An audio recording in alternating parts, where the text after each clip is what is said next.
안녕하세요. 안녕하세요. 오늘은 안중근 의사의 동양 평화론과 우리 ETX가 어떤 관계가 있는지.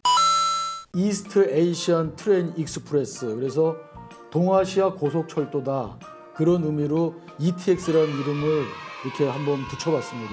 진정원 교수님의 베스트셀러 남북중 고속철도의 꿈을 이렇게 읽어보니까 우리가 그동안 줄기차게 주장해온 동아시아 철도 경제 공동체의 원류가 안중근 의사의 동양 평화론에서 뿌리를 두고 있다, 뭐 이런 얘기를 본 것 같은데, 동양 평화론은 뭐고 ETX하고는 어떤 관계가 있을 것인지 그걸 좀 설명해 주시죠. 제 책에도 나오긴 하지만요, 2009년도가 안중근 의사께서 이토 히로부미를 저격한 100주년 아닙니까? 네, 그렇습니다. 예. 그러면서 동시에 그 2009년도가 우리나라 한국철도 부설 110주년이었어요. 예. 그래서 이제 그 당시에 한국철도대학에서 안중근 의사를 기념해가지고 그런 루트로 제가 따라갔었거든요. 예. 바이칼 호수의 이르쿠츠크에서부터 만 3일 동안 그 블라디보스톡까지 철도를 타고 와가지고 예. 다시 블라디보스톡에서 이제 하얼빈까지 가는, 이게 이제 안중근 의사께서 가셨던 루트하고 똑같은 루트인데, 블라디보스톡에서 중국의 수이퍼노라는 국경 도시가 있습니다. 예.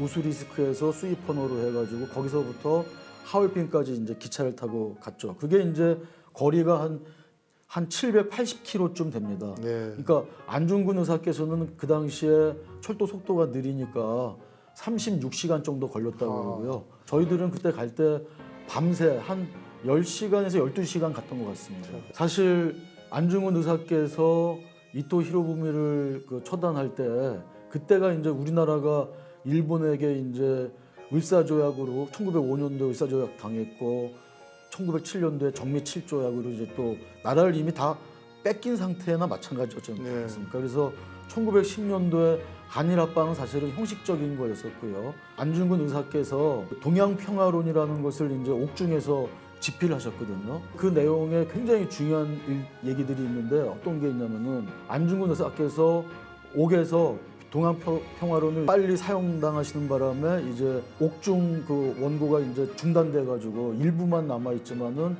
거기서 말씀하시기를 리순을 중국과 그 한국과 일본이 공동으로 관리하는 그런 항구로 만들자. 그리고 이 삼국의 젊은이들을 모아서 이 젊은이들한테 2개국어 이상을 가르쳐 가지고 서로 소통이 자유롭게 해가지고 서로 상호 이해도를 높이자. 서구 열강에 맞서가지고 공동으로 번영하는 그런 동양 평화를 협의체를 만들어야 되는데, 그 중에 이제 아주 혁신적인 게 뭐였었냐면은 공동으로 은행을 만들어가지고 공동의 통화를 쓰자. 그런 얘기까지 했습니다. 동아시아 철도 경제 공동체. 예. 110년 전. 10년 전에. 전에 그런 아이디어를 내신 거예요. 엄청나신 거죠. 만약에 안중근 의사님의 그러한 동양 평화론의 그런 구상들이 지금 구체화됐다면, 우리도 일본, 남북한, 중국, 러시아까지 해가지고 동아시아 EU 같은. 그래서 철도 또 경제 공동체가 돼 있겠죠. 예. 그런 점에서 참 안 이사님의 그 선견지명, 미래를 보는 눈, 뭐 이게 참 잘. 근데 그게 또 당시 나이가 30살이었다면서요. 엄청난 거죠. 우리 안중근 의사님께서 저격한 이토 히로부미도 동양 평화를 운운했잖아요. 예. 이토 히로부미의 동양 평화는 일본 중심의 패권 평화죠. 패권 평화죠. 그래서 예. 우리 안 이사님께서 그 법정에서 자신이 이토 히로부미를 저격한 것은 테러가 아니다. 그것은 동양 평화를 위한 의거라고 이렇게 말씀하셨단 말이에요. 예. 그런데 이런 그 말씀을 이렇게 새기면서 러시아의 그 우크라이나 침공을 이렇게 한번 떠올리게 됩니다. 예. 이게 지금 뭐 소위 동양 평화를 포함해서 유럽의 평화, 전 세계의 평화에서 이제는 힘가진 나라, 또 힘가진 그런 독재자들이 마구 평화를 유린하는 그런 시대가 됐는데, 그런 거에 대해서 좀 한 말씀 해주시죠. 예. 사실은 안중근 의사께서 사형당하기 전까지 평소 갖고 계셨던 그 지견이셨던 동양 평화론을 말씀하신 다음에 한 20년쯤 지나서 그 중국 국부지 않습니까? 순원, 네. 손문 선생이 이제 일본의 대학에 와가지고 12월 달에 강연했던 걸로 기억하고 있거든요. 거기서 손문 선생이 일본이 열강 침략의 주구가 아니라 그 앞잡이가 아니라 동아시아 평화를 지키는 방패와 성벽으로 기능하기를 바란다. 이렇게 얘기하면서 자, 왜 그러냐면은 서구 열강은 패도 정치로 그 약소 국가들을 침탈하고 있는데 우리 아시아는 유교로 바탕이 된 왕도 정치를 폈던 나라니 왕도 정치로 아시아의 평화를 가져야 된다. 이런 얘기를 합니다. 진정한 교수님께서 왕도 정치와 패도 정치를 또 말씀하셨는데요. 지금의 국제 정세, 특히 러시아의 우크라이나 침공, 또 중국과 대만의 문제, 여러 가지 이 국제 정세가 어울려서 상당히 좀 의미심장한 그런 말씀인 것 같습니다. 결국 왕도 정치는 육아에서 인과 의로 백성을 교화하고 천하를 다스린다. 뭐 이런 거 아니겠습니까? 패도 정치는 천하를 장악하기 위해서 권세와 무력을 사용한다. 뭐 이런 차이가 있는데 어때요? 지금의 이 국제 정세를 보면서 이 왕도 정치와 패도 정치를 조금만 더 구체적으로 비교를 해주시죠. 예.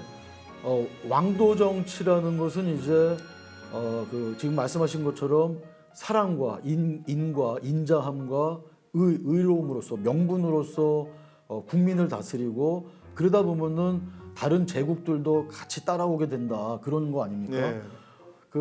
그런데 이제 패도 정치는 그 법가에서 진나라가 이제 그 패도 정치를 받아들인 진시 황제가 전형적인 그런 거였었는데 지금 러시아가 우크라이나를 침공한 게 전형적인 패도 정치죠. 맞습니다. 예. 근데 문제는 이런 겁니다. 그러니까 우리나라 남한이 지금 바이든 대통령이 얘기했던 것처럼 지금 러시아의 우크라이나 침공은 그 민주국가 진영 대 독재국가 진영의 싸움이다라고 이제 규정했지 않습니까? 네. 그런데 어떻게 보면 이제 민주국가 진영이 일종의 왕도 정치를 지향하는 나라가 될 수도 있겠고요. 그다음에 이제 지금 현재 그 서방 세계에서 비판하고 있는 러시아, 중국, 이 북한, 심지어 일본 지금 아베를 뒤를 잇는 지금 기시다 내각까지도 과거사를 지금 인정하지 않고 다시 재무장해야 된다고 얘기를 하면서 일종의 패도 정치의 길을 가려고 하는 거거든요. 네. 그러니까 어쩌다 보니까 우리 남한이 이 패도 정치를 따라가는 나라들로 둘러싸여 있는 거예요. 그게 우리의 비극입니다. 비극입니다. 근데 110년 전에도 똑같이 똑같았죠. 안중근 의사 당시에도 그 조선이란 나라가 그 패도 정치로 하려고 한 그 일본과 러시아, 심지어 중국 청나라도 우리나라를 호시탐탐 노리고 있었잖아요. 그렇습니다. 그래서 지금까지 저와 우리 진자원 교수가 정말 목 놓아 외쳤던 ETX를 통한 동아시아 철도 경제 공동체를 주장한 것 아닙니까? 이건 뭐냐? 지금 우리의 처지와 형편을 봤을 때 우리가 무슨 무력으로, 뭐 힘으로 이것을 뚫고 하기는 어렵다.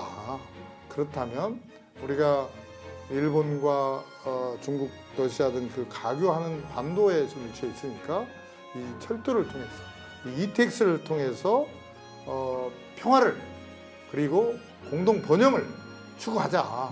이런 군비 경쟁 내려놓고 정말 이 철도를 통해서 평화와 공동 번영을 꿈꾸자, 추진하자.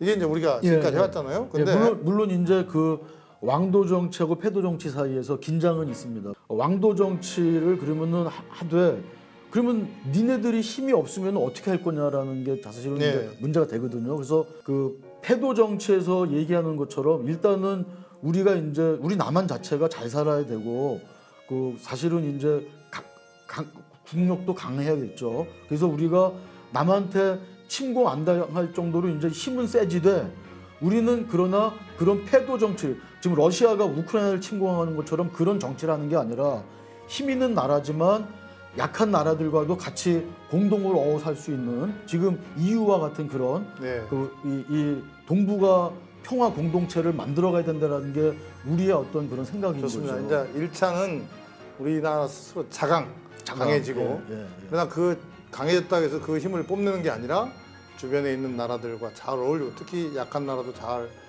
관계를 유지하면서 동북아, 동아시아의 평화 공동체를 만들어가자는 맞습니다. 그런 거잖아요. 양기대와 진장원의 ETX 얘기 이번 회로서 것 같습니다.